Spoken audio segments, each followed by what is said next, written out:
Salam semua para tetua, jumpa lagi bersama Mimin, di channel Alurmu. Semoga para pendengar Alurmu selalu senantiasa dinaungi kebahagiaan, kesehatan, serta rezeki yang cukup. Oke, Mimin langsung lanjut ceritanya. Selamat mendengarkan, dan hidupkan imajinasi para tetua. Cerita pun dimulai. King Sui berjalan ke arahnya tanpa tergesa-gesa. Mendekati gerobak daun teh, dia bisa melihat bahwa wanita itu sangat kedinginan, wajah dan tangannya sudah memerah saat dia menyeret kakinya di tempat. King Sui merasakan tenggorokannya tercekat. Dia tidak bisa menghentikan matanya dari berair. Pria sejati berdarah dan tidak menangis. Itu omong kosong. King Sui percaya bahwa dia kuat secara mental, tetapi melihat pemandangan di depannya, dia tidak dapat mengendalikan dirinya sendiri.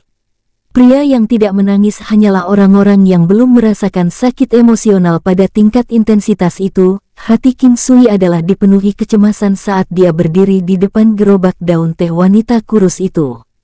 Dia memperhatikan wanita itu, kakak perempuannya yang berhubungan darah dengannya.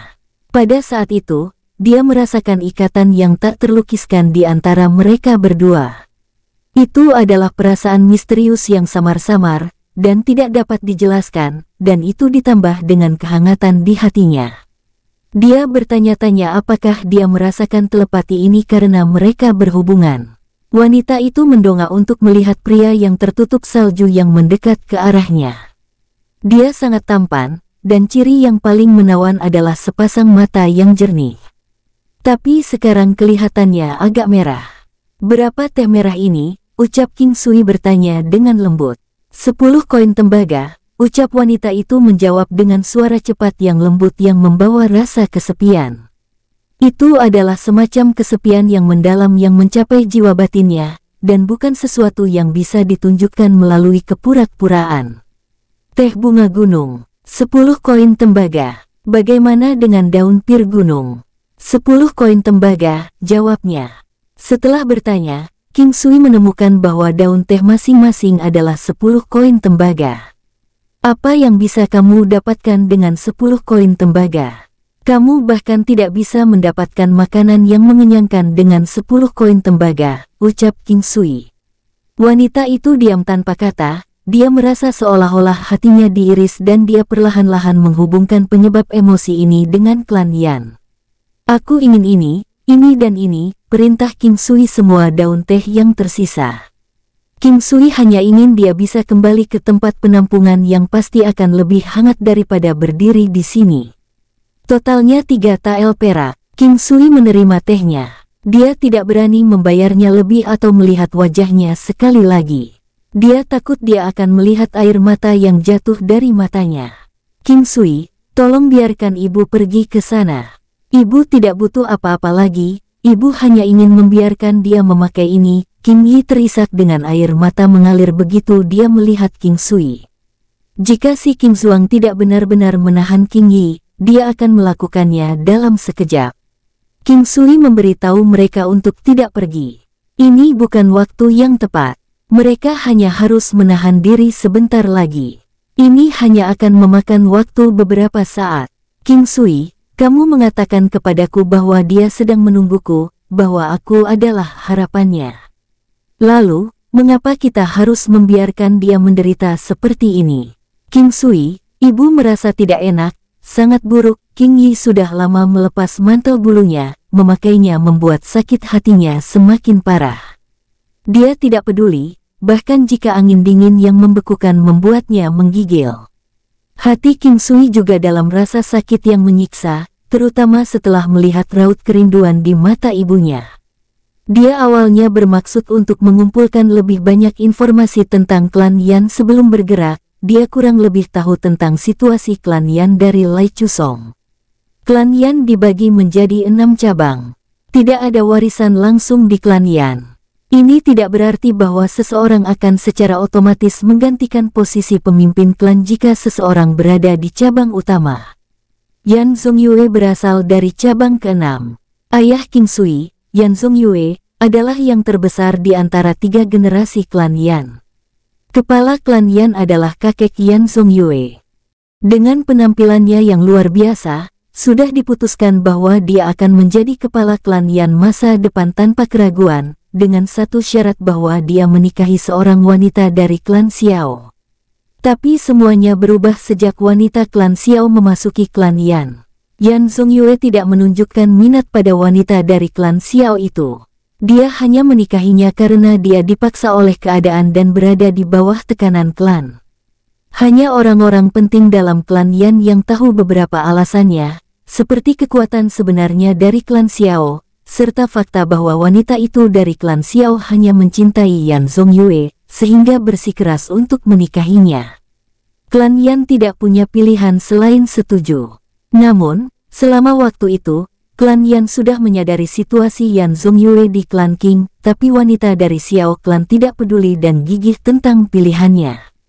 Dia ingin menaklukkan Yan Zongyue dengan pesonanya, kemudian bersekongkol melawan seluruh klan Yan. Setelah Yan Zongyue dibawa kembali ke klan Yan, dia menjadi depresi. Ketika klan Yan berada di kediaman klan Qing, mereka menyandera gadis kecil itu dan sekali lagi menggunakannya untuk mengancam Yan Zongyue. Mereka hanya bisa menjamin keselamatan gadis kecil itu setelah Yan Zongyue dan wanita dari klan Xiao menyelesaikan upacara pernikahan mereka. Saat itu, Yan Zongyue memandangi putrinya, yang baru berusia beberapa bulan, bersarang di pelukannya. Dia adalah anak dari dia dan wanita yang dicintainya. Pada akhirnya, dia tidak punya pilihan lain selain menyerah dalam kekalahan. Meskipun mereka telah menyelesaikan upacara pernikahan mereka, Yan Zongyue tidak pernah menyentuh wanita dari klan Xiao itu. Sama seperti ini, waktu perlahan berlalu dan Yan Zongyue mengandalkan putrinya untuk mengatasi pikirannya tentang Qing Yi. Tapi segalanya tidak semudah yang diharapkan. Cabang utama klan Yan awalnya adalah garis keturunan terkuat. Yan Zongfeng adalah cucu tertua dari cabang utama klan Yan, generasi yang sama dengan Yan Zongyue. Meskipun kekuatannya sedikit lebih rendah dibandingkan dengan Yan Zongyue, dia tidak kalah dalam aspek lain. Dia telah memendam kebencian di dalam hatinya terhadap Yan Zongyue sejak dia masih muda, tetapi dia telah menyembunyikannya dengan sangat baik karena dia tahu bahwa dia harus bertoleransi untuk membalikkan keadaan. Dia secara tidak sengaja tahu tentang pertarungan antara Yan Zongyue dan wanita itu dari klan Xiao dari para pelayan. Alasan perkelahian itu karena Yan Zongyue tidak pernah menyentuhnya. Sudah 3 tahun dan dia tidak pernah menyentuhnya. Wanita dari klan Xiao yang tidak tahan lagi akhirnya meledak saat itu dan memulai perkelahian dengan Yan Zongyue. Namun, hal-hal tetap tidak terselesaikan, dan sejak saat itu dan seterusnya, wanita dari klan Xiao juga mulai berubah. Yan Zongfeng mencoba untuk memenangkan wanita dari klan Xiao melalui segala cara yang mungkin, bahkan terlibat dengannya dalam situasi yang tepat. Sebelum mereka menyadarinya, keduanya telah bertemu satu sama lain dan menjalani kencan yang menyenangkan. Hal semacam ini tidak biasa di kalangan bangsawan dan klan besar. Beberapa tahun berlalu dan Yan Zongyue menjadi lebih kurus dari sebelumnya, tetapi dia sangat lega di dalam hatinya ketika dia melihat bahwa putrinya telah tumbuh menjadi lebih dan lebih seperti Qing Yi. Dia sangat pintar dan jenaka, seperti dia. Melihat kasih sayang, yang membuatnya iri dengan tatapannya terhadap Qing Qing, dia mampu menenangkan hatinya, yang sebelumnya dipenuhi dengan sedikit rasa bersalah dan ketidaknyamanan. Itu bahkan memperburuknya untuk bermain-main lebih jauh dengan Yan Zongfeng sebagai balas dendam kepada Yan Zongyue. Kemudian, Yan Zongfeng memiliki terobosan pertama ke ranah martial Qing ketika dia berusia 45 tahun. Ini membuatnya memimpin di antara 3 generasi klan Yan secara instan, yang memungkinkannya untuk melepaskan Yan Zongyue yang berada di puncak Xiantian dan mendapatkan posisi saat dia berada di sana.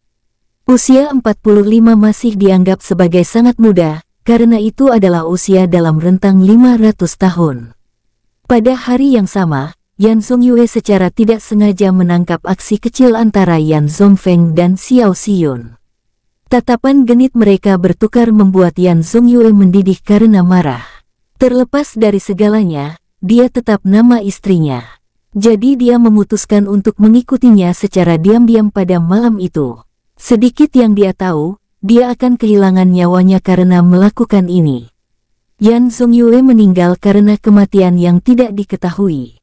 Tidak lama setelah dia meninggal, wanita dari klan Xiao itu hamil dan kemudian melahirkan seorang bayi laki-laki yang disebut-sebut sebagai putra Yan Zongyue. Meski begitu, banyak yang memiliki kecurigaan di hati mereka. Bagaimanapun, dia tidak hamil selama bertahun-tahun dan hanya hamil tidak lama setelah kematian Yan Zongyue. Orang-orang yang diizinkan untuk berbicara tidak ingin mengungkapkannya, dan orang-orang yang tidak diizinkan untuk berbicara tidak mau mengungkapkannya, dan orang-orang yang tidak diizinkan untuk berbicara tidak berani. Terlepas dari itu, Yan Zongyue adalah bagian dari klan Yan. Dia adalah putra Yan Haoran dari cabang ke-6 dan cucu langsung dari kepala klan Yan. Saat itu, Yan Haoran tanpa daya telah melakukan kesalahan pada putra bungsunya, Yan Zongyue, di bawah tekanan ayahnya sendiri dan klan Xiao. Namun demikian, dia dibunuh oleh garis keturunan kakak laki-lakinya, bahkan sebelum ada yang bisa mengambil tindakan apapun. Yan Haozeng dari cabang utama klan Yan telah bekerja sama dengan klan Xiao untuk melepaskan Yan Xiqiu dari gelarnya. Yang terakhir telah kakek Yan Zongyue dan kepala klan Yan saat itu, Xiao Xiyun kemudian menjadi selirnya. Istrinya meninggal karena kematian yang tidak diketahui setengah bulan kemudian, yang memungkinkan Xiao Xiyun secara alami menjadi istri utama dari tuan muda klan Yan. Klan Yan sekarang berada di bawah kekuasaan garis keturunan Yan Haozeng. King Sui menemukan dari Lai Chusong bahwa King King mampu bertahan hidup tanpa hubungan pernikahan berkat usaha Yan Haoran. Dia telah menggunakan ancaman kematian untuk membuat Yan Xiqiu turun tangan dan mengumumkan bahwa gelar kepala klan akan diturunkan kepada Yan Haozeng. Ini juga alasan mengapa klan Xiao akan membiarkan King King lolos. Namun tidak, jangan biarkan dia memasuki pintu klan Yan. King Sui, biarkan aku pergi ke sana. Ibu hanya ingin menggantungkan ini padanya, ibu tidak akan mengatakan apa-apa lagi. King Sui menyaksikan kepingan salju di luar menari lebih cepat dan angin dingin bertiup lebih kuat. Si King Zuang melepas jubahnya dan membungkusnya pada King Yi. King Sui, biarkan bibi pergi. Dia memandang King Sui dengan air mata. Tepat pada saat itu, suara derap kaki datang ke arah mereka. 5 sosok yang mengenakan jubah bulu rubah berlari di atas kuda yang dibangun. Kuda-kuda mereka tidak kalah dengan Emberlion Steed kuat yang dikendarai si King Zuang. Sebelum King Sui bisa mengatakan apa-apa, kuda-kuda yang menunggang salju itu telah mengepung kincing dan meringkik tanpa henti. Semua orang di jalan bergegas pergi, panik ketika mereka melihat apa yang terjadi. Kuda-kuda itu adalah kuda khusus dari klan Yan, Flaming Blue Steed. King Sui masih bisa mendapatkan pandangan yang jelas dari sosok terpencil yang dikelilingi di tengah, dan bisa melihat sekilas wajah King Ching. Namun ekspresi wajahnya tetap tidak berubah dan dia bahkan tidak repot-repot mengangkat kepalanya untuk melihat mereka. King Sui bisa merasakan jantungnya menegang sekali lagi saat darah di tubuhnya perlahan memanas. Dia bisa merasakan niat jahat dari orang-orang itu. Adik King, kenapa kau melakukan ini pada dirimu sendiri? Apa buruknya menjadi selir tuan muda Xiao? Lihatlah bagaimana kamu hidup sekarang, ucap sebuah suara pemuda terdengar. Yang dia dapatkan sebagai balasannya adalah keheningan mutlak, bersama dengan suara angin dingin yang bertiup seperti bilah. Pemuda yang tampaknya sudah terbiasa menerima perlakuan acuh tak acuh seperti itu tidak melakukan apa-apa. Tuan Muda Yan, ini adalah kali ke-10 kami datang ke sini. Tuan Muda Xiao telah memerintahkan kami untuk membawanya kembali kali ini, bahkan jika kami harus melakukannya dengan paksa. Tidak perlu peduli dengan kakek tua dari klanmu. Lagi pula, menurutmu dia akan berselisih dengan klan Xiao karena seorang gadis yang tidak jelas ini, ucap sebuah suara angkuh berkata kepada pria yang dipanggil sebagai Tuan Muda Yan. Xiao Tian, jadilah sedikit lebih hormat kepada kakekku ketika kamu berbicara di depan umum. Ya, adik King, apakah kamu akan dengan sukarela ikut dengan kami, atau apakah kamu ingin kami secara paksa membawamu ke sana? Sial. Ini terlalu mudah untuk Tuan Muda Xiao, ucap pria yang dikenal sebagai Tuan Muda Yan mencibir, dengan jijik melirik gadis yang ada di tengah. Nada suaranya sedikit mengejek. Berhentilah mengandalkan Guo Polu itu untuk membantumu lagi. Aku menebaknya sekarang, dia bahkan tidak bisa bergerak, ucap Tuan Muda Yan terkekeh. Oh, aku lupa. Kamu sedang menunggu ibumu. Ahaha. Dia bahkan tidak menginginkanmu. Mereka harus dikumpulkan di sekitar kompor yang hangat di hari yang sangat dingin. Kamu tidak lagi memiliki siapapun untuk diandalkan, jadi mengapa harus menunggu yang tidak jelas? Bawa dia kembali, ucap Tuan Muda Yan berteriak setelah dia selesai. 3 kuda segera berlari ke arah kincing yang berada di tengah. Tepat pada saat itu, siuk-siuk-siu, pu-pu-pu. 3 bunga darah yang mencolok dan indah bermekaran. Begitu cantik di dunia es dan salju yang dingin dan menusuk ini. Siapa? Siapa? Siapa? Apakah kau tahu siapa kami? Kami dari klan Yan dan klan Xiao, ucap pemuda bernama Xiao Tian yang barusan berteriak dengan wajah pucat. Tuan Muda Yan sudah kehabisan warna. Keringat dingin mengucur di punggungnya meski dalam cuaca yang sangat dingin dan ia merasa tidak nyaman setiap kali angin dingin bertiup. Siapa bilang ibunya tidak datang? Siapa bilang dia tidak lagi memiliki siapapun untuk diandalkan? Suara yang tenang dan damai itu dipenuhi dengan api yang menghanguskan langit. Kau berasal dari klan King, ucap suara Tuan Muda Yan bergetar. Sepertinya insiden ini tidak dirahasiakan untuk klan King, atau mungkin mereka bahkan tidak menganggap serius klan King dan hanya memperlakukan mereka seperti lelucon. King Sui, King Yi dan si King Zuang akhirnya maju ke depan mereka. King Ching, ucap King Yi membungkus tubuhnya dengan mantel bulu tanpa peduli. Air matanya jatuh seperti mutiara lepas. King Ching hanya duduk di sana tercengang dan melihat segala sesuatu di sekitarnya sebelum dia melihat wanita yang memanggil namanya. Tidak ada yang pernah menangis di depannya seperti ini. King Ching sangat bingung, dan hanya melihat King Yi dengan tatapan kosong. Dia kagum melihat wanita yang sangat mirip dengannya ini. Ketika dia melihat kontur wajah King Ching yang sangat mirip dengan dirinya, King Yi yakin bahwa dia memang anak perempuan yang diambil darinya 20 tahun yang lalu. King Ching, maafkan aku. Hati King Yi semakin sakit saat dia melihat King Ching yang tidak mengucapkan sepatah kata pun. Dia tidak tahu harus berkata apa lagi. 20 tahun, selama 20 tahun, dia tidak melakukan tugas apapun sebagai ibu. Dia tidak hanya gagal membuat keberadaannya dikenal sebagai seorang ibu, tetapi bahkan membuat perjuangannya untuk bertahan hidup dalam kondisi yang begitu keras dan sulit. Apakah bertemu denganku keyakinannya? Kenapa dia masih bersikap seperti ini bahkan saat aku datang? Mungkinkah dia membenciku? Dia seharusnya membenciku. Pikiran ini melintas di benak King Yi. Sakit hati, kebingungan, panik, King Ching mengerutkan bibirnya.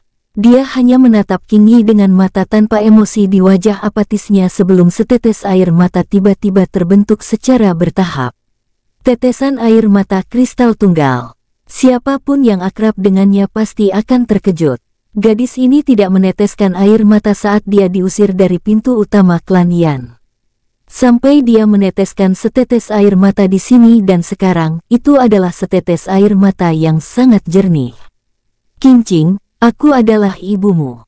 King Ching, King Yi membungkus King King dengan erat di mantel bulu rubahnya dan memanggilnya. Air matanya tidak pernah berhenti sejak awal. Meski sebagian besar adalah air mata kebahagiaan. Dia bahkan tidak bisa menggambarkan keterkejutan luar biasa saat bertemu putrinya. Cepat, bunuh diri kalian sendiri di depanku, atau aku yang melakukannya, ucap suara King Sui tidak memiliki emosi apapun. Kata-kata ini membuat mereka lebih menderita sebelum kematian mereka. Kamu tidak bisa membunuhku. Tidak hanya aku terkait langsung dengan kepala klan Yan saat ini, aku adalah muridnya juga. Tuan Muda Yan berteriak pada King Sui dengan panik. Ini adalah kartu truf terbesar di lengan bajunya. Hanya memiliki status ini sudah cukup baginya untuk melakukan apapun yang dia inginkan di kota Yan. Kau juga tidak bisa membunuhku, aku dari klan Xiao. Klan Xiao kami memiliki kultivator martial king kelas 8 dan juga wush wush, duar. Kepala beberapa pemuda tersebut langsung dihancurkan oleh King Sui yang terbakar dengan amarah yang membara, bahkan sebelum dia bisa menyelesaikan kalimatnya. Satu-satunya yang tersisa adalah Tuan Muda Xiao. Pada saat ini, dia gemetar, tidak dapat berbicara sepatah kata pun. Xiao Shao menjadi sangat pucat setelah King Sui menghancurkan Xiao Tian sampai mati dalam sekejap. Dia berdiri di sana di tengah cuaca dingin dengan keringat dingin mengalir di punggungnya. Ada kekosongan dalam tatapan ketakutannya. Pada saat inilah Xiao Tian merasa kematiannya semakin dekat. Dia adalah Tuan Muda Xiao, yang bisa mendapatkan apa yang diinginkannya sesuka hatinya, dan wanita manapun yang dia impikan akan dianggap beruntung. Namun, dia merasa bahwa semua kemewahan ini akan segera memudar darinya. Dia belum ingin mati dulu, karena dia masih belum cukup menikmati kehidupannya. Aku tidak ingin mati, aku tidak bisa mati. Aku akan melakukan apapun yang kau inginkan, jangan bunuh aku. Xiao Shao dengan cepat bersujud di tanah sambil berteriak dengan suara yang memekakkan telinga. Rasa haus akan kehidupan dan sikap pengecutnya benar-benar terungkap. Kamu hanya membodohi dirimu sendiri, ucap sebuah geraman dingin menembus atmosfer. Xiao Shao, yang merangkak di tanah, tiba-tiba berdiri ketika dia mendengar suara itu. Seolah-olah dia telah mendengar suara makhluk surgawi. Dia berseru dengan nada terkejut, kakak kedua, saudara kedua, kamu telah datang. Syukurlah, Xiao Shao berdiri dengan gembira dan tertawa saat dia berbicara. King Sui memandang dengan ekspresi tak tergoyahkan pada kemunculan tiba-tiba pemuda itu. Pria muda itu tampan dan gagah. Dia memiliki kulit yang bagus dan hidung yang mancung, serta sepasang mata yang dingin. Dia berusia sekitar 30 tahun. King Sui sudah menganalisis kekuatannya dalam satu pandangan. Puncak Xiantian. King Sui menggelengkan kepalanya dengan ringan. Dari mana si liar ini berasal? Kau sangat bernyali. Apa kau tahu bagaimana menulis kata kematian? Ucap pria muda itu menatap King Sui dengan dingin dengan niat membunuh yang meluap. Apakah kau tahu siapa dia? Ucap King Sui dengan lembut menunjuk ke arah King Qing saat dia bertanya pada pemuda itu. Bajingan! Teriak pemuda itu menyerang. Wush duar! Plak! Sosok King Sui bergeser, dan menampar pemuda itu, seolah-olah dia baru saja bergoyang di tempat. Wush, bruak, pemuda itu terlempar dari tempatnya, dan menabrak sesuatu. Wajahnya hancur dan sudah tidak dapat dikenali saat dia mendapatkan kembali ketenangannya. Giginya rontok semua. Pemuda tampan itu telah menjadi kepala babi dalam sekejap. Darah menetes dari mulutnya. Satu gerakan dari King Sui dengan jelas memberitahunya semua yang perlu dia ketahui. Pemuda itu bahkan tidak bisa melihat bagaimana King Sui bergerak ke arahnya. Dia jelas kesakitan, tetapi dia tidak bisa mengeluarkan suara. Pukulan di hatinya lebih menyakitkan daripada luka fisiknya. Dia bahkan bertingkah maha kuasa di depan lawannya, menanyakan apakah dia bisa menulis kata kematian. Wanita itu adalah anggota dari keluarga King. Nama keluarganya adalah King, bukan Yan. Dia tidak lagi ada hubungannya dengan klan Yan saat dia keluar dari klan Yan. Dan aku tidak akan membunuhmu sehingga kau bisa menyampaikan ini kembali ke klan Yan. Hutang dari 20 tahun lalu semuanya segera dibayar. Juga, siapapun yang terlibat dalam mengusir King Qing akan mati, tidak peduli siapa mereka, ucap King Sui kemudian menembakkan 2 batu. Wush wush, duar. Satu batu menembus kepala Xiao Shao, dan yang satunya mematahkan testis pemuda itu. Satu telah kehilangan nyawanya, dan yang lainnya kehilangan separuh nyawanya. Dia akan lumpuh selama sisa hidupnya. Ingat, nama keluargaku King. Mereka akan mengingat apa yang mereka lakukan saat itu jika mereka mendengar nama ini. Setelah King Sui selesai, dia langsung pergi ke tempat King Yi berada. Ibu, ayo kembali. Oke. King Yi merasa senang, sangat bahagia. Ini akan menjadi hari terindah dalam 20 tahun terakhir dalam hidupnya. Setidaknya sebagian dari ruang hampa di hatinya telah terisi sekali lagi. Namun, sedih melihat putrinya yang apatis di sisinya. Dia telah memutuskan untuk menghabiskan sisa waktunya dan memberikan semua cintanya kepada Qingqing. Meskipun itu tidak akan mengimbangi apa yang telah terjadi selama waktu itu, Qing Yi setidaknya bisa merasa lebih baik tentang itu. Qing Sui memandang Qingqing yang mengenakan jubah bulu rubah yang mereka kenakan padanya.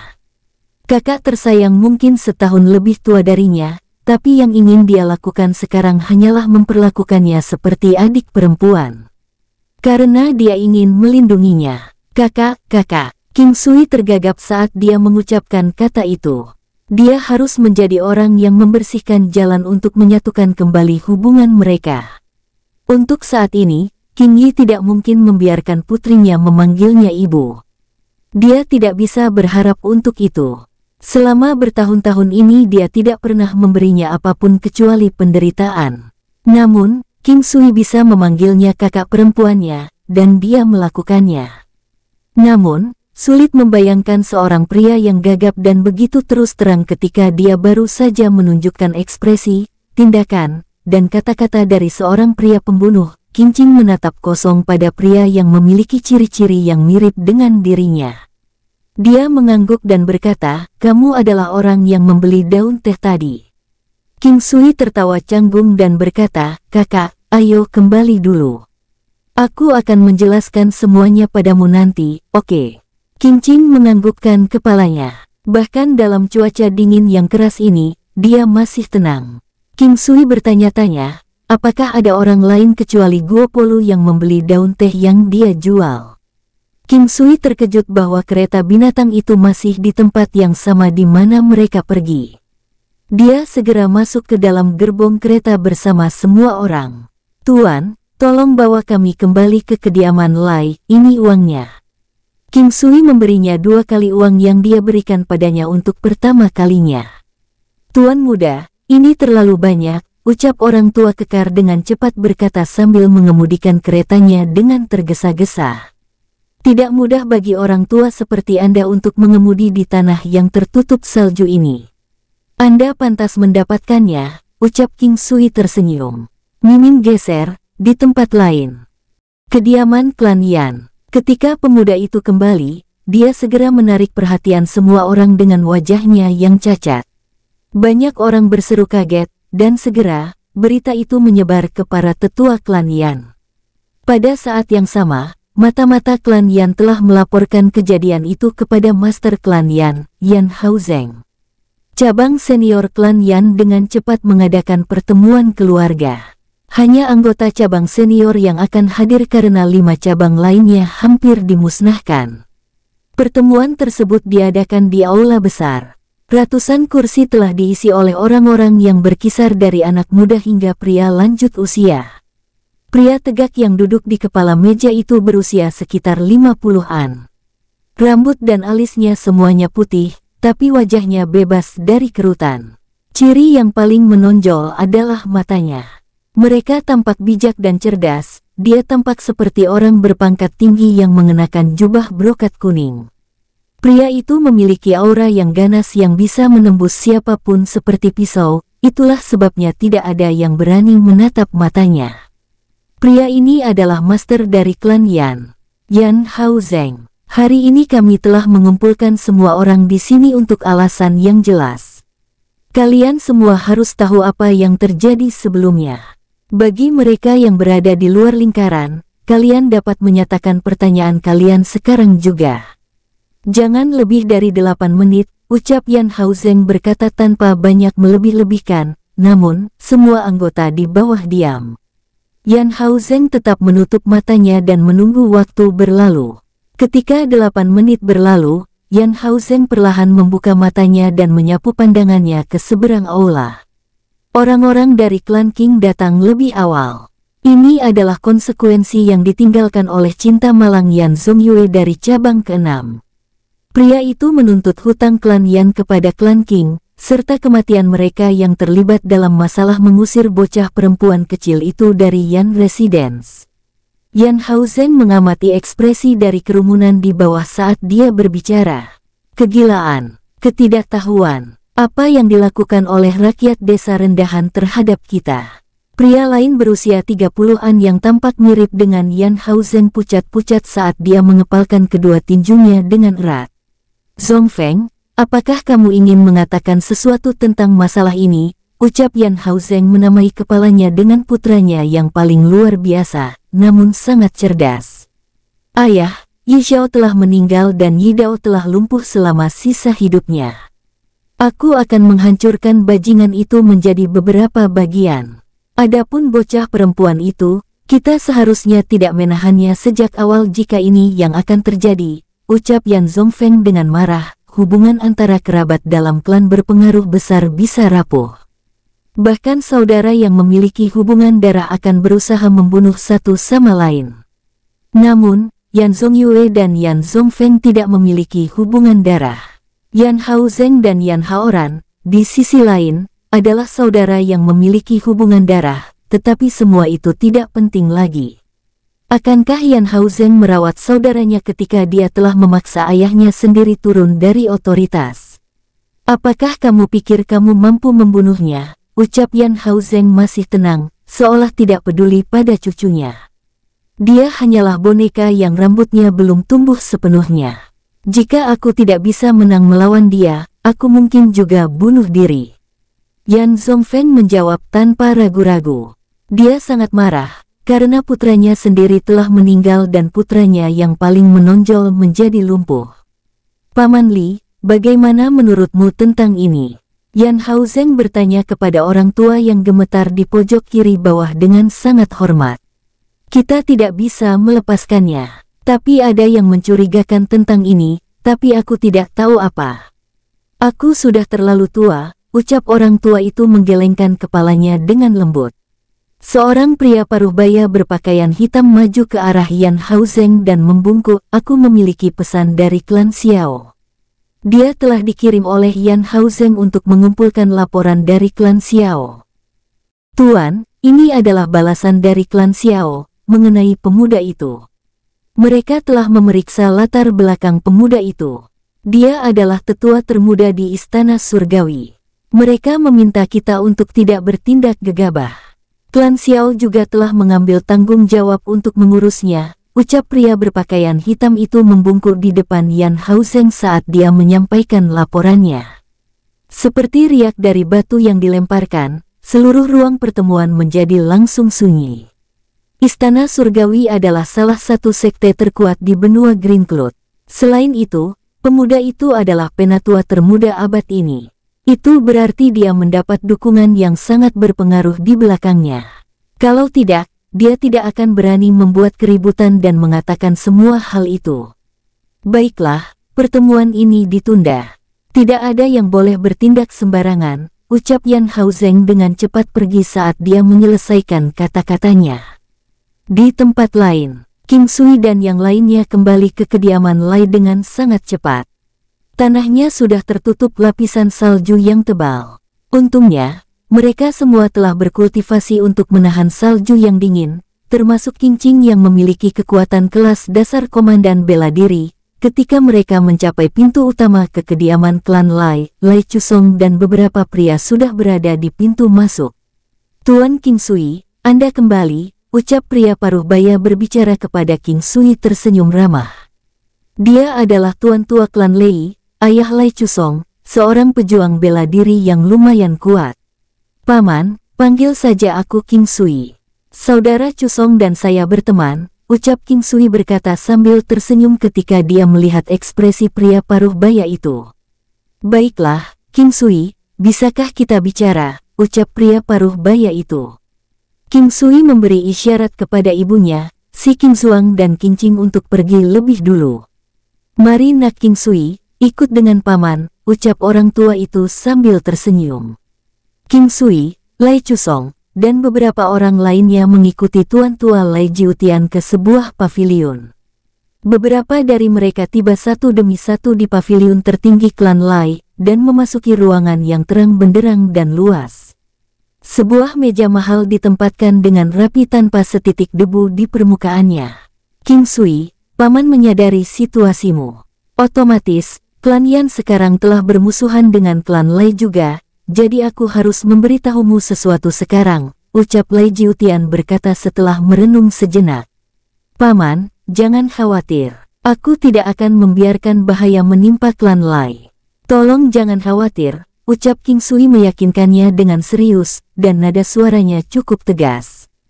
Karena kamu adalah saudara anak laki-laki Kucusong, bagaimana aku bisa menonton tanpa mengangkat jari? Aku di sini untuk mendiskusikan sesuatu denganmu, ucap Lai Jiutian menatapnya tersenyum. Langit kota Yan akan segera berubah, pikir Lai Jiutian dalam hati. Darahnya sudah mendidih, tapi dia tidak menunjukkannya. Sekarang, kamu sudah tahu banyak hal tentang klan Yan, jadi aku akan langsung ke intinya. Jika tidak, keinginanmu kemungkinan besar akan sulit untuk dicapai, ucap pria paruh baya itu. Ada jejak tatapan tak terlukiskan di matanya, tapi itu tidak licik. Silakan lanjutkan paman, ucap King Sui. Kamu adalah penatua termuda di Istana Surgawi dan, pada saat yang sama, juga yang paling potensial. Meskipun klan Yan adalah pengontrol kota Yan dalam namanya, klan Xiao adalah yang paling kuat di antara semuanya, dan ini karena tuan kedua klan Xiao. Dia adalah penatua dari Menara Pedang, yang sangat senior. King Sui akhirnya mengerti mengapa klan Yan begitu bersikeras memiliki Yan Zongyue untuk menikahi wanita dari klan Xiao. Setelah dia dibunuh, wanita dari klan Xiao menikah lagi dengan Yan Zongfeng, dan istri pertamanya meninggal dengan kematian yang tidak diketahui. Semua berawal dari fakta bahwa klan Xiao memiliki seorang penatua di Menara Pedang. Sederhananya, ini semua karena pengaruh Menara Pedang. Sekarang, yang paling mengkhawatirkan King Sui adalah firasat bahwa hal-hal tidak akan mungkin berjalan dengan lancar kali ini. King Sui, paman cukup yakin kamu memiliki ide tentang bagaimana ini akan berjalan, jadi, paman tidak akan berkomentar lebih jauh tentang itu. Aku tuan tua klan Lai, Lai Jiutian, tidak akan menolak bantuan apapun yang kamu butuhkan, selama itu dalam kemampuanku. Jika kamu butuh sesuatu, beritahu Cusong secara langsung, ucap Lai Jiutian sambil tersenyum. Setelah berpamitan untuk istirahat kepada Lai Jiutian dan yang lainnya, King Sui menuju ke halaman tempat tinggal keluarga King. Ada banyak hal yang terlintas dalam pikirannya saat ini. King Sui menyadari Menara Pedang akan mengambil kesempatan untuk terlibat dalam masalah ini. Menara Pedang ini seperti duri yang tertancap di tenggorokan King Sui, dan itu menyakitkan baginya setiap kali dia ingat bahwa Ming Yue Gelou diambil karena itu. Menara Pedang ini perlu disingkirkan cepat atau lambat. King Sui diam-diam mengambil keputusan. Yang terpenting, King Sui menyadari bahwa Istana Surgawi dan Menara Pedang adalah rival bebuyutan. Dia telah mengalahkan 9 orang dari Menara Pedang sebelumnya, dan ada 2 korban jiwa. Dengan itu, King Sui yakin Menara Pedang pasti ingin menyingkirkannya. Bahkan Chang Wuya telah memperingatkannya tentang hal yang sama. Insiden ini telah memperjelas bahwa tetua dari klan Xiao tidak akan membiarkannya lolos. Dia bahkan akan menggunakan kejadian ini untuk membunuhnya, tapi mungkin dia tidak percaya bahwa dia telah meningkat begitu cepat. King Sui tidak terlalu khawatir tentang sisa dari Menara Pedang, karena dia memiliki Istana Surgawi di belakang punggungnya. Itu tidak kalah dengan Menara Pedang, jadi sekarang King Sui hanya perlu fokus untuk mengalahkan pembudidaya itu dari klan Xiao. Kultivator yang dimaksud adalah Raja Bela Diri kelas 8, seperti yang disebutkan oleh Lai Chusong. Namun, King Sui merasa bahwa informasi ini mungkin belum tentu akurat. Pada saat dia tiba di halaman kecil itu, dia telah mengangkat kepalanya. Salju sudah berhenti turun di luar dan tumpukan salju di tanah setinggi lutut. Dia memasuki halaman dan berjalan ke ruang tamu. Ruang tamunya hangat seperti musim semi, dan semua kamar tidur terletak di lantai 2 atau 3. Semua orang dari klan King sedang mengobrol dan menikmati makanan di ruang tamu, menciptakan suasana yang harmonis. Namun, King Qing hanya duduk di samping King Yi dengan sangat tenang, tanpa berbicara sama sekali. King Yi bercerita tentang dirinya ketika dia masih sangat kecil, dan kemudian menyebutkan King Sui. Huoyun Liuli juga menceritakan kejadian ketika King Sui melewati kota Yan bersama mereka. Pada akhirnya cerita yang mereka bagikan berkisar pada King Sui. Mata King Qing sedikit goyah saat dia melihat King Sui. Pria yang menjadi topik hangat di antara mereka ini adalah seorang jenius dari klan Qing. Sepertinya ada cukup banyak wanita cantik di sisinya, dan mereka semua memiliki tipe kecantikan yang bisa menggulingkan kerajaan. Dia menatap King Sui dengan takjub, pria yang berbagi ibu yang sama dengannya. King Sui menyapa dengan senyuman sebelum duduk di samping Huoyun Liuli, sebuah kursi yang kebetulan berada tepat di samping King Qing. Dia menoleh dan menatap King Sui yang telah duduk di sampingnya. "Kakak, aku akan memusnahkan klan Yan," ucap King Sui dengan lembut saat dia mengintip ke dalam mata indah yang tidak memiliki kehangatan.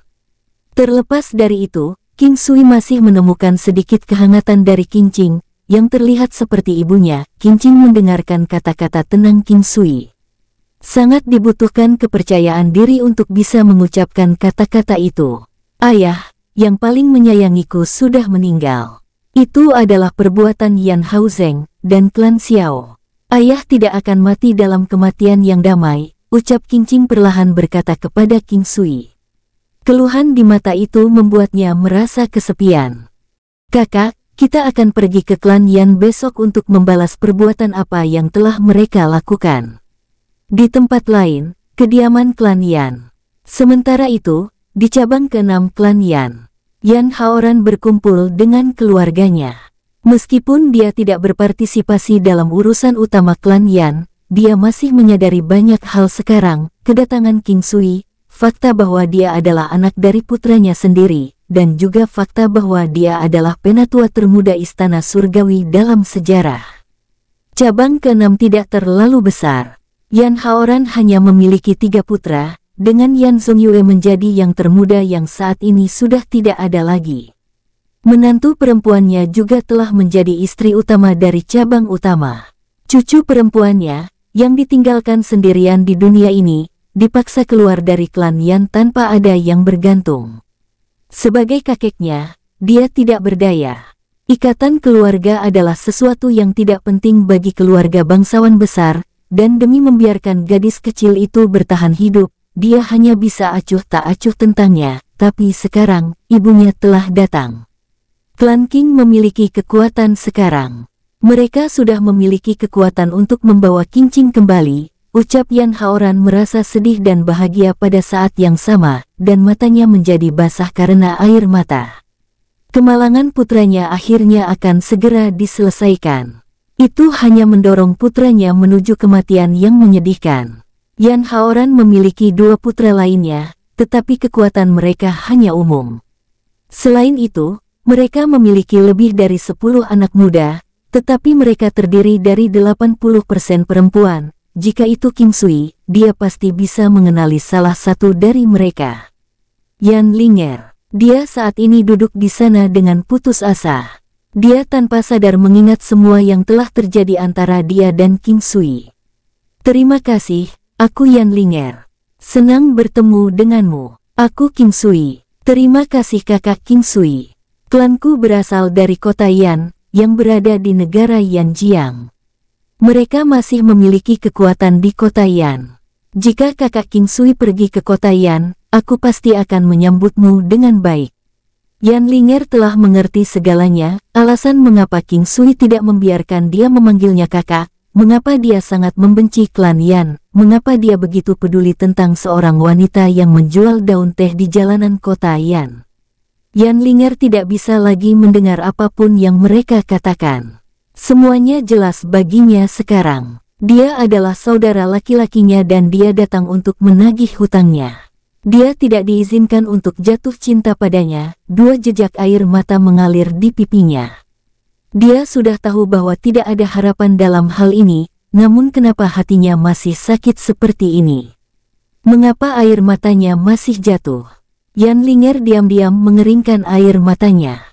"Ayah, menurutmu apakah King Sui masih akan mengakui kita?" ucap seorang pria bertanya pada Yan Haoran.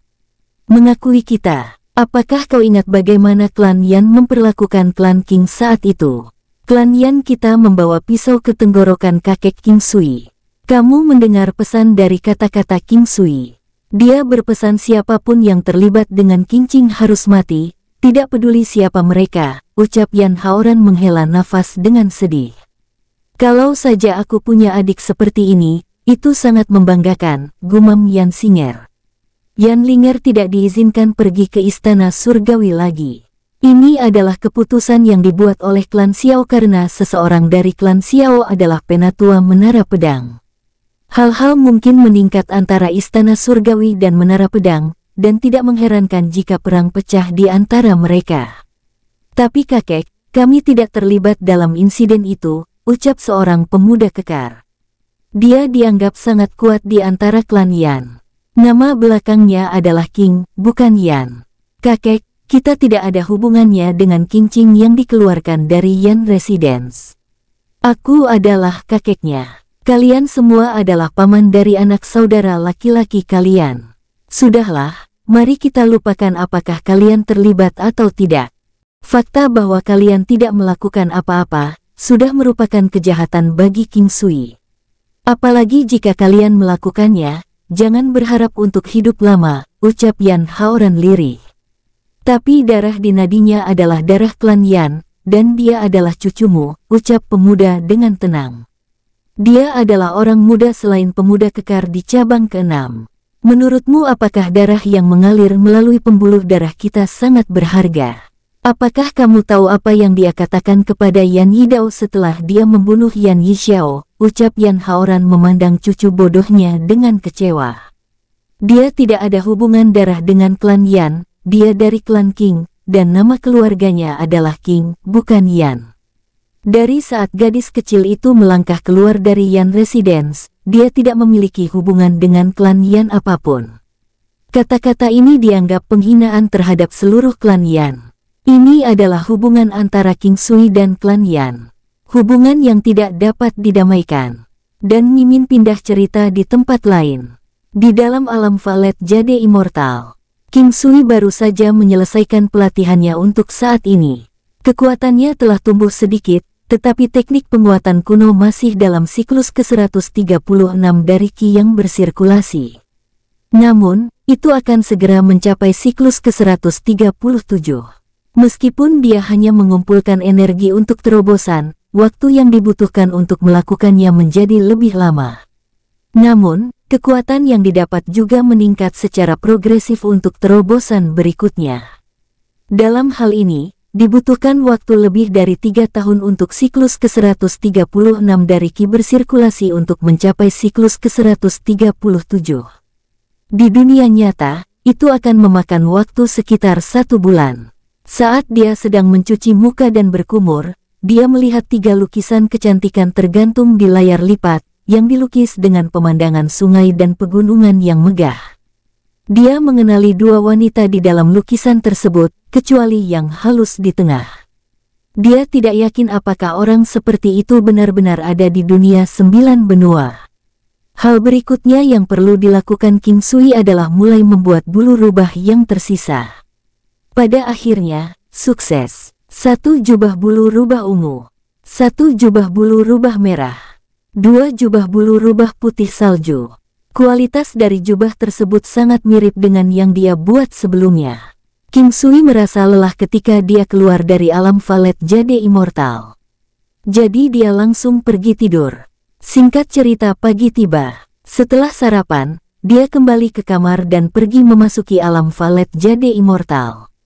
Kemudian, dia mengganti baju perangnya dengan mengambil beberapa jubah bulu rubah dan sepasang sepatu tempur dan keluar dari kamarnya. King Luo, King He, dan King Yu mengenakan seluruh tubuh pertempuran baju besi, yang dibuat oleh King Sui di kota 100 Miles. King Ching mengenakan jubah bulu rubah yang awalnya diberikan King Sui kepada King Yi. Jadi dia memberikan 2 jubah bulu rubah seputih salju kepada ibunya dan Chang Hai Ming Yue. Dia memberikan jubah bulu rubah merah kepada si King Zuang, dan jubah bulu rubah ungu untuk Huoyun Liuli. Yang ini untuk kamu kak, ucap King Sui mengeluarkan sepasang sepatu tempur putih salju yang indah di depan King Ching. Qing Qing menatap sepatu bot tempur putih salju yang bersih itu. Dia menatap King Sui, yang sekarang tersenyum padanya. Semua orang telah menghujaninya dengan banyak perhatian dan cinta sejak kemarin, tapi dia masih belum terbiasa dengan semua kasih sayang. Namun, dia tetap bersyukur pada pria yang memanggilnya kakak, dan semua yang telah dia lakukan. Dia perlahan-lahan membuka, seolah-olah ada celah terbuka di hatinya yang sedingin es. Itu adalah celah kecil, tapi dia bisa merasakan kehangatan merembes ke dalam dirinya. Aku yang membuatnya sendiri. Jika kakak suka, pakai saja. Kita akan menuju ke klan Yan Residence, ucap King Sui menyerahkan sepatu bot tempur itu dengan senyum hangat. Qing Qing menyeringai pada King Sui, tetapi dia merasa seringai itu tidak memiliki perasaan bahagia. Setelah mengambil sepatu bot tempur dari King Sui, Qing Qing pergi ke atas untuk berganti pakaian. Tepat pada saat ini, seseorang mengetuk pintu. Itu adalah Lai Jiutian dan Lai Chusong. King Sui, aku telah menyiapkan beberapa orang terbaikku untukmu. Biarkan mereka menemanimu dan pastikan semuanya baik-baik saja. Terima kasih paman. Tapi aku telah mengatakan ini sebelumnya, kami klan Qing akan menyelesaikan masalah dengan klan Yan sendiri, ucap King Sui menolak tawaran Lai Jiutian. King Sui menolak karena dia tidak ingin bergantung pada orang lain, dan yang lebih penting, dia akan berhutang budi kepada mereka jika dia menerima tawaran mereka. Tidak lama setelah Lai Jiutian dan Lai Chusong pergi, Qing Qing turun dengan mengenakan armor jubah bulu rubah putih salju dan sepasang sepatu bot tempur putih salju. Ada antusiasme tertentu dalam gerakannya. Namun, yang bisa dilihat King Sui hanyalah kesedihan di wajah cantiknya. Ayo kita berangkat. Pernyataan King Sui tenang, tapi itu membuat darah semua orang terbakar dengan kemarahan yang benar. Hari itu akhirnya tiba. Tubuh King Yi sedikit gemetar. Ada api menari di mata King Luo, tetapi ada juga sedikit konflik di dalamnya. Tiba-tiba, air mata mengalir di wajah King Yi. Ada apa, ibu? King Sui melihat air mata kristal di pipi ibunya. Dia menangis saat melihat Qing Qing. Dia bahkan tidak meneteskan air mata ketika dia menerima berita tentang kematian Yan Zongyue, tapi dia menangis sekarang. Kita akhirnya bisa pergi ke klan Yan hari ini, tapi dia sudah tidak ada lagi. King Sui hampir tidak memiliki ingatan tentang Yan Zongyue. Hanya kebencian yang dia miliki untuknya. Dia adalah orang yang membawa 20 tahun rasa sakit kepada ibunya, membuat Qing Qing dan seluruh klan Qing menderita.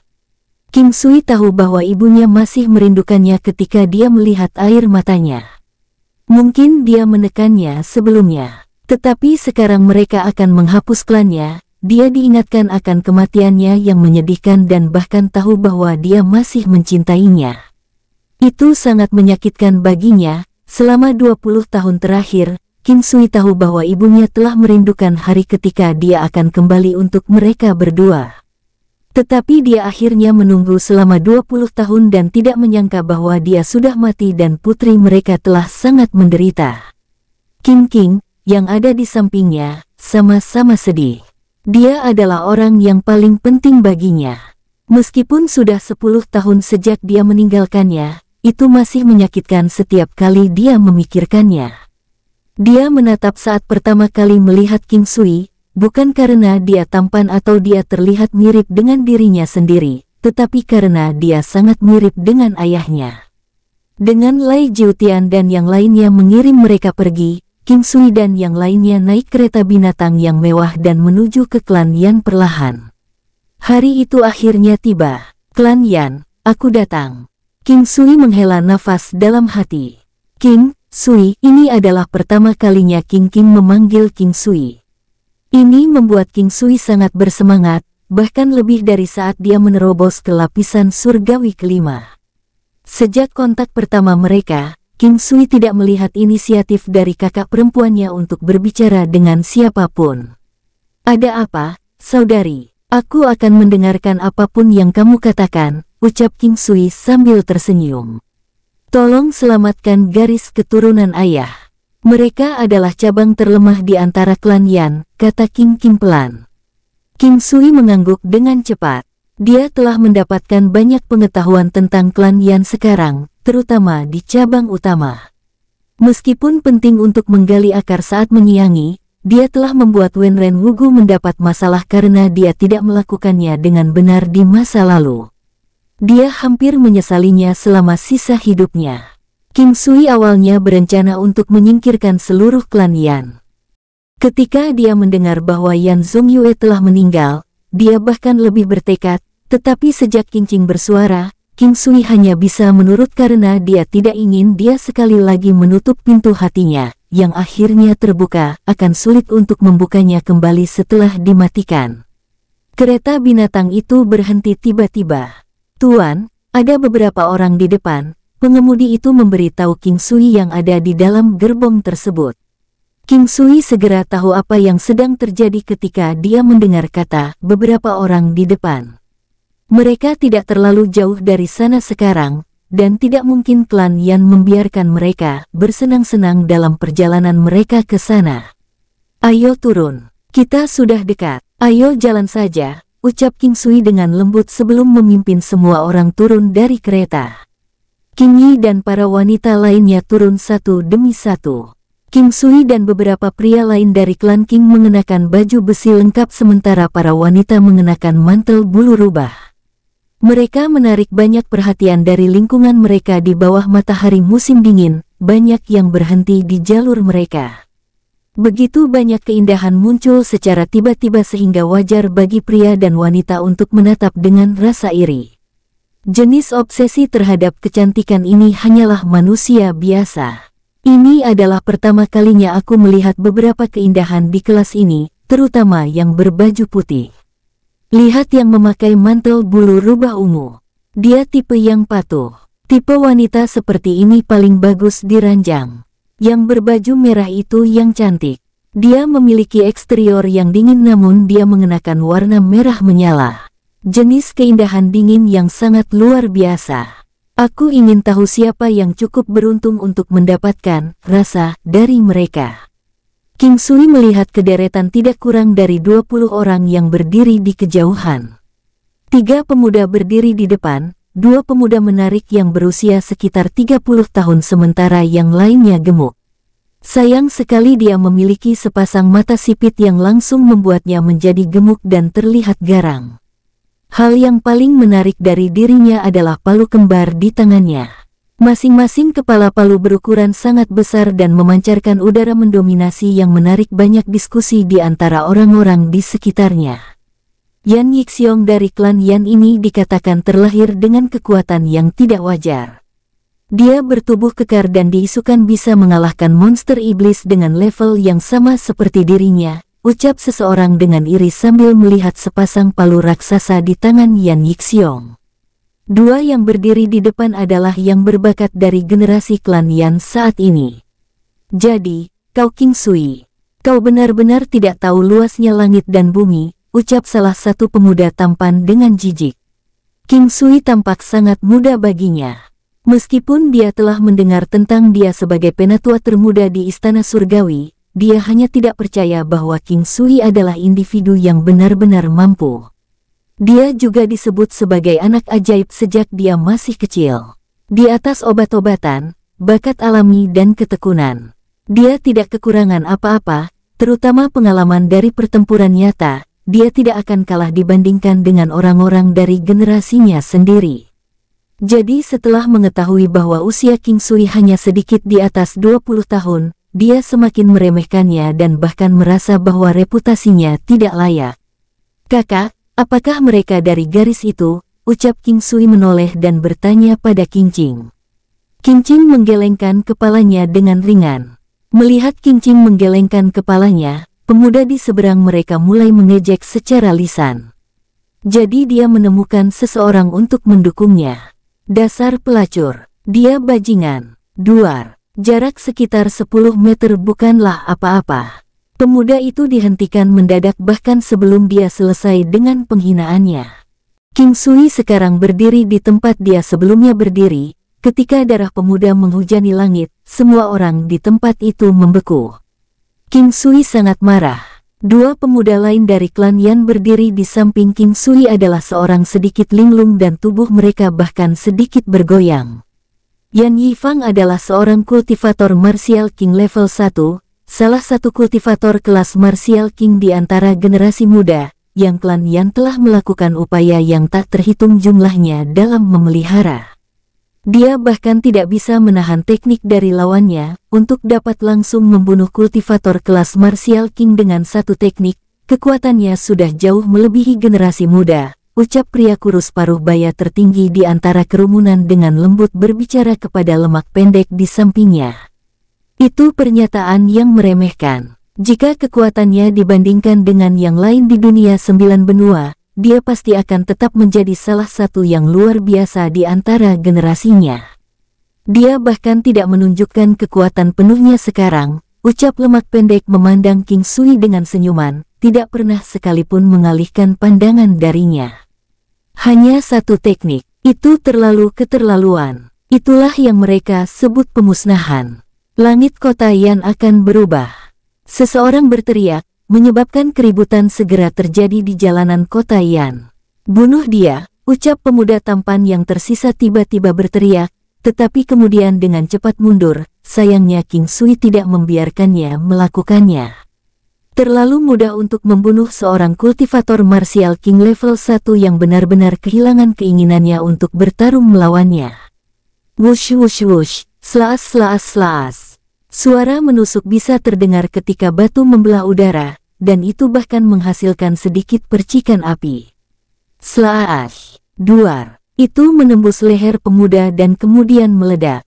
Tepat pada saat itu, si gendut yang telah memegang palu kembarnya akhirnya bergerak.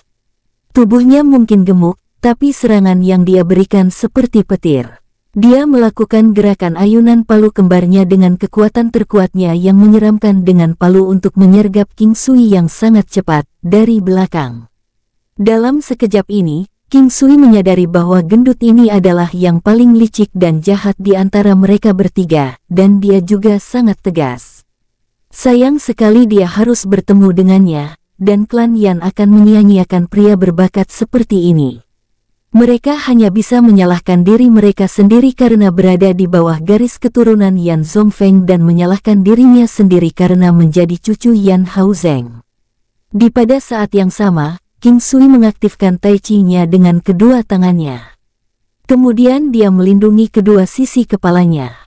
Tang-tang, suara tumpul terdengar, palu kembar raksasa dan mendominasi itu tidak bisa bergerak sedikit pun setelah bersentuhan dengan tangan King Sui.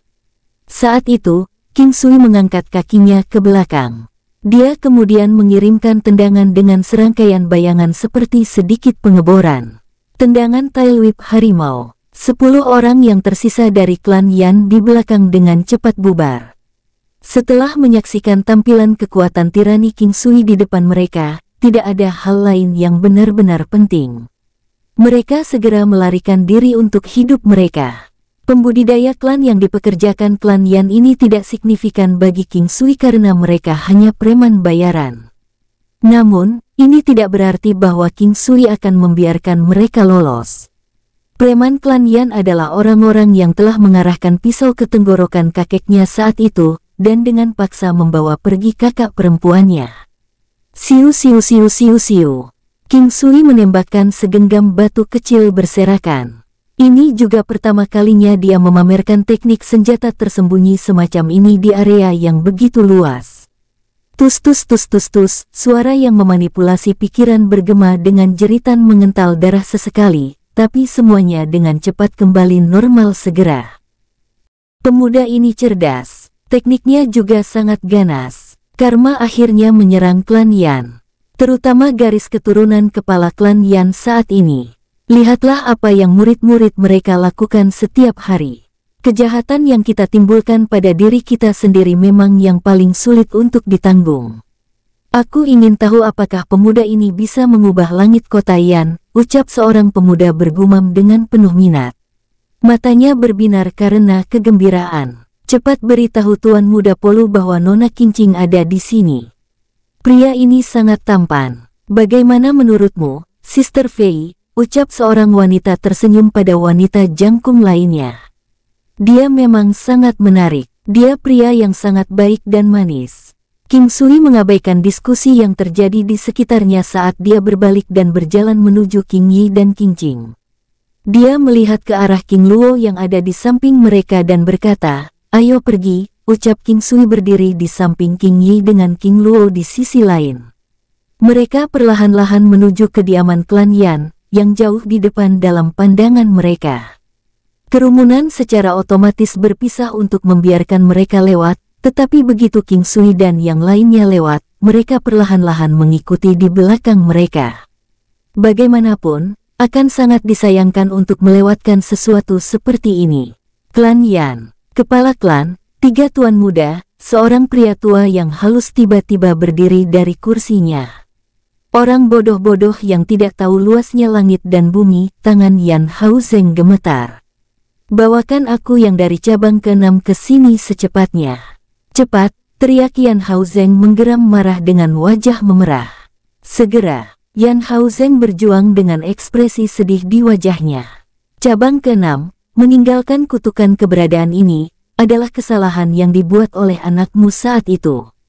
Kau akan menjadi orang yang menangani ini. King Sui dan yang lainnya terus berjalan menuju klan Yan. King Yi tampaknya tidak terlalu bersemangat tentang itu. Dia bermimpi melangkah ke klan Yan berkali-kali sebelumnya. Sekarang hari ini akhirnya tiba. Dia menemukan bahwa itu tidak seperti yang dia harapkan saat itu. King Qing masih memiliki ekspresi apatis yang sama di wajahnya. Dia tidak merasakan apa-apa ketika orang-orang barusan terbunuh. Dia tidak memiliki kekuatan apapun.